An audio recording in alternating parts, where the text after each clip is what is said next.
This is a follow-up video to the Polaris Trade Management System application to discuss the price intervals worksheet. This video is brought to you by PolarisInvesting.com, a site for creating defensible valuations. A reminder, business value is based on expectation derived from skillful consideration of past facts and future possibilities. Before discussing how to use the price intervals worksheet, I'm going to first discuss the purpose of the worksheet.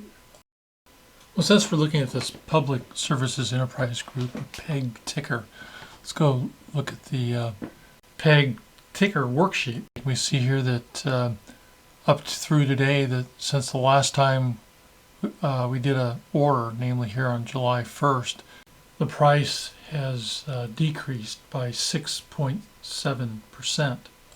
Then we see over here in the chart, this last week or so is showing up here at the very end of the chart. But it's kind of difficult to see what's really going on there. And then if you just look in this column, you go back and look at lots of percentage changes week to week. But sometimes you like to just drill in or even expand out and get a better idea of what's been going on for a different period than what this graph shows. Price intervals charts prices, either adjusted close, the default, or close, depending on the data retrieval method selected. The ticker worksheets chart return. Well, this is done for two reasons. One is to get a complementary view of what's been going on with the stock relative to its price movement, as opposed to this percent change from week to week.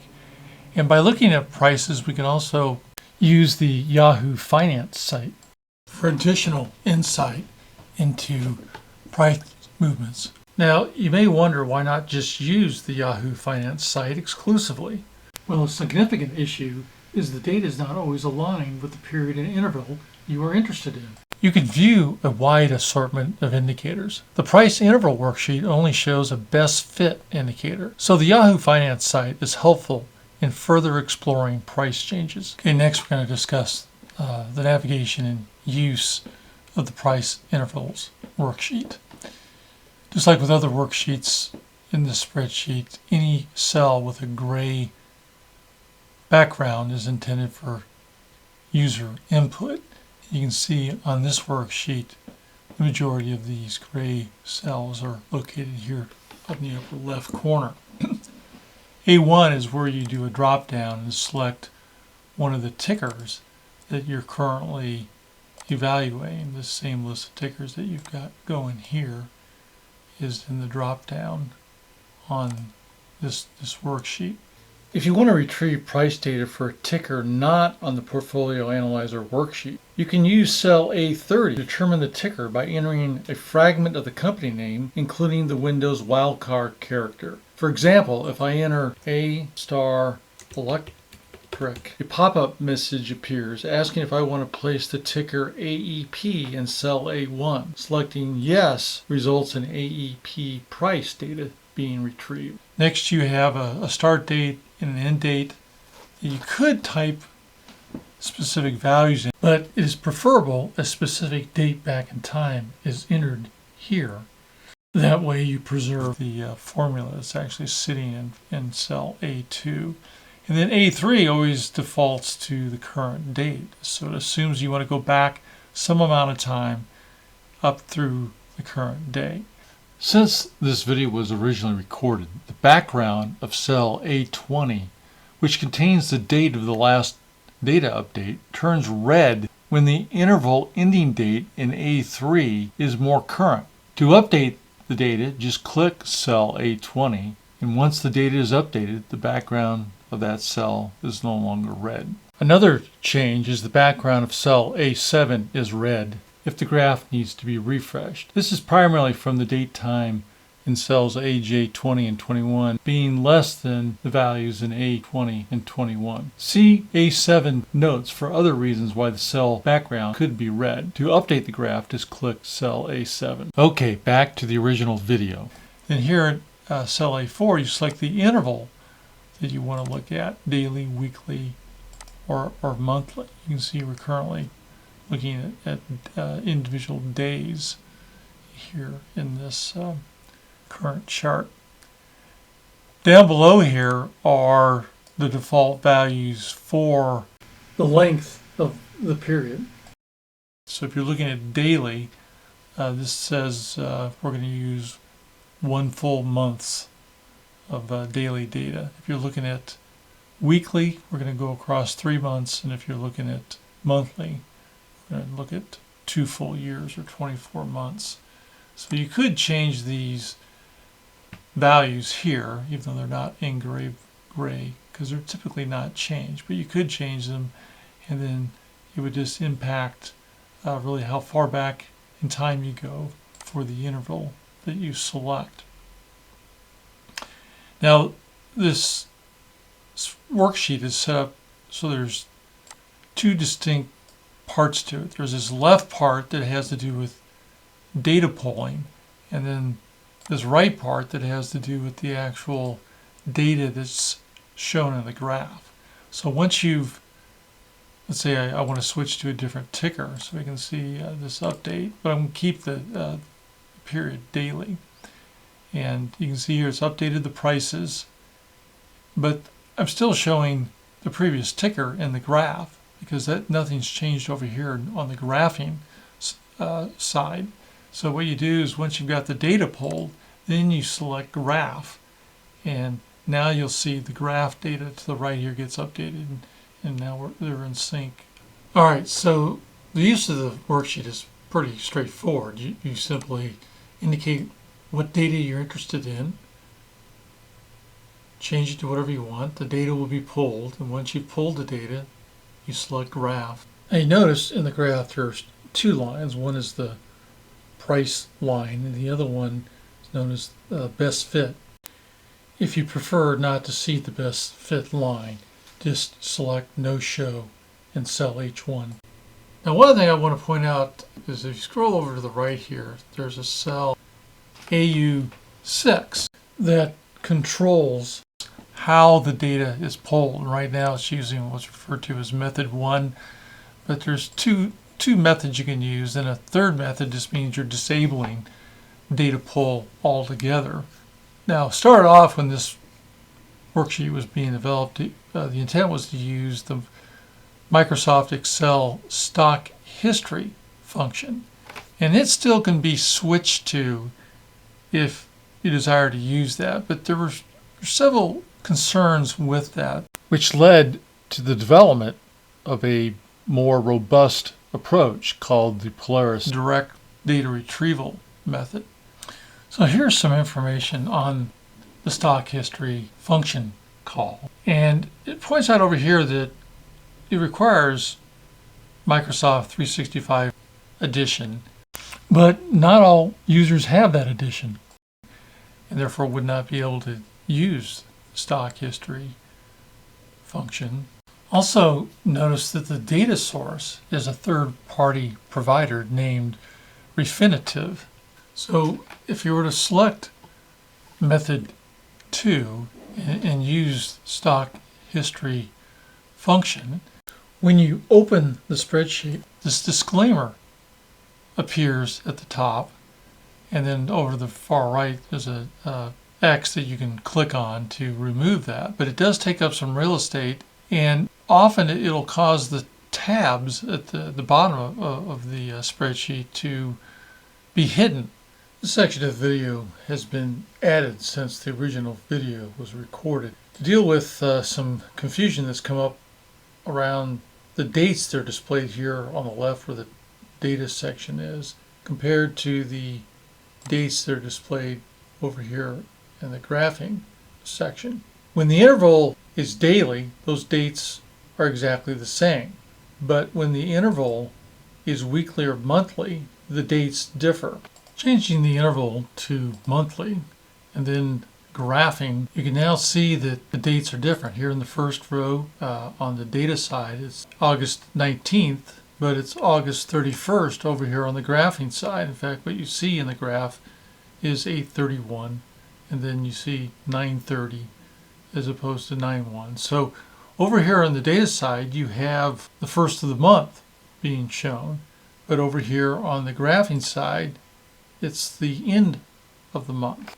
Now this is the case regardless if you're using the Polaris Direct Data Retrieval method or the stock history method. For an explanation of what's going on, let's look at the documentation provided with the stock history function. Here we see the 6 values returned for each row, namely the date, close, high, low, and volume. Now it shows here for the date that the first valid trading day in the period is returned, and then the closing price is of the last trading day in the period. So we need to make sure we understand the difference between first trading day in a period, also known as an interval, and the last trading day in a period or interval. The retrieved data here on the left always shows the first trading day of an interval, whereas here on the right the graph always shows the last trading day of the interval.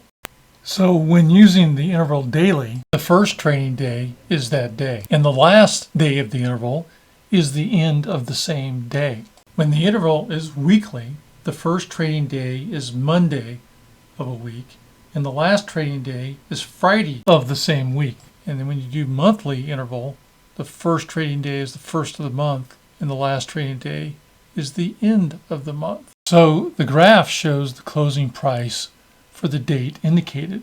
But when looking at the data retrieved, the closing price is for the last trading day of the interval, not for the date shown. Said a different way, the graph aligns the date with the closing price by using the last trading day of the interval, as opposed to using the first trading day of the interval like the data retrieval section does. Now back to the original video. This worksheet has gone through several rounds of development. The first round was intended to be quick and easy. So everything was done right here in Excel. There was no VBA code, and relied on just using the stock history function provided in Excel. Well, as we've been talking about, there's some limitations with the stock history function, but ran into a real problem when the graph would be updated by just calling stock history and then graphing the results directly. So that led to the second round of separating graphing from the data retrieval. Well, after round 2 was completed, it was noticed that these other limitations dealing with the stock history function were significant enough that a more robust approach was needed for retrieving stock price information. So went to round 3 and added what's referred to as the Polaris Direct Data Retrieval method. This method uses the Excel function called web service.